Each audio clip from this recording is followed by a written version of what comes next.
بلا جھولے لالن Sundari the seven the سکھی شاباس کلندر دمادم مست کلندر علی دم دم دے اندر دمادم مست کلندر علی دا پہلا نمبر اولال میری۔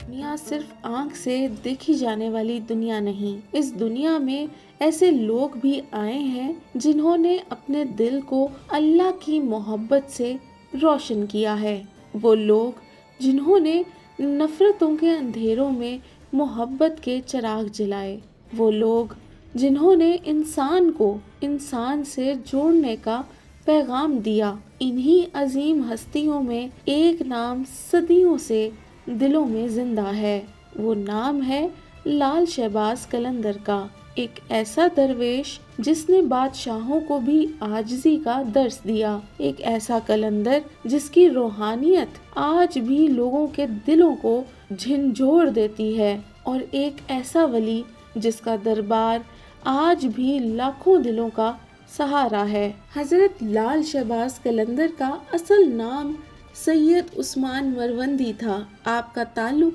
حضور صلی اللہ علیہ وآلہ وسلم کے خاندان سادات سے تھا۔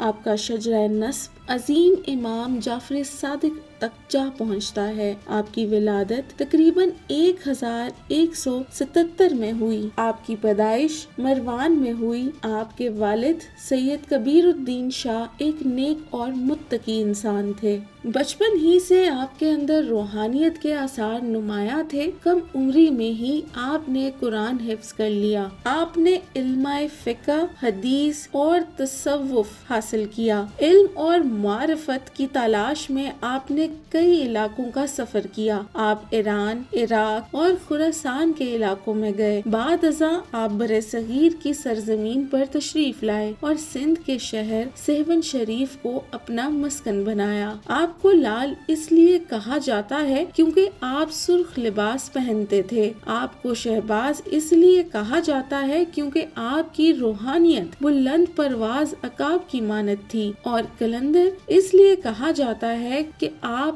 دنیاوی بندشوں سے آزاد تھے۔ برصغیر کی صوفی تاریخ میں ایک مشہور روایت 4 یار کے نام سے مشہور ہے۔ ان میں شامل تھے لال شہباز قلندر، بہاؤالدین زکریا، فرید الدین گنج شکر اور جلال الدین سرخ پوش بخاری۔ 4 یار کی ملاقات کی بات کی جائے تو کہا جاتا ہے کہ یہ چاروں بزرگ ایک روحانی مجلس میں اکٹھے ہوئے۔ یہ ملاقات روحانیت کے شہر ملتان میں بیان کی جاتی ہے۔ اس مجلس میں ذکر الہی اور روحانیت کی عجب کیفیت پیدا ہو گئی۔ حضرت لال شہباز قلندر کی زندگی کرامات سے بھی منسوب ہے۔ ایک روایت کے مطابق دریا میں شدید طغیانی آئی، لوگ خوف زدہ ہو گئے، آپ نے دعا فرمائی اور دریا کا پانی پرسکون ہو گیا۔ ایک اور روایت کے مطابق ایک شخص بیمار تھا، آپ کی خدمت میں لایا گیا، آپ نے دعا فرمائی اور اللہ کے فضل سے وہ شخص صحت یاب ہو گیا۔ حضرت قلندر کی محفلوں میں ذکر اور سماع کی محفلیں منعقد ہوتی تھیں۔ انہی محفلوں سے دھمال کی روایت شروع ہوئی۔ اسی محبت کی علامت ایک مشہور صوفیانہ کلام ہے جسے دمادم مست قلندر کہا جاتا ہے۔ جب یہ کلام دربار میں گونجتا ہے تو زائرین پر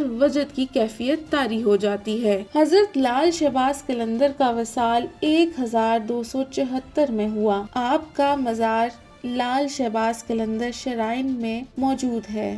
یہ دربار آج بھی لاکھوں عقیدت مندوں کا مرکز ہے۔ ہر سال یہاں عظیم الشان عرس منایا جاتا ہے۔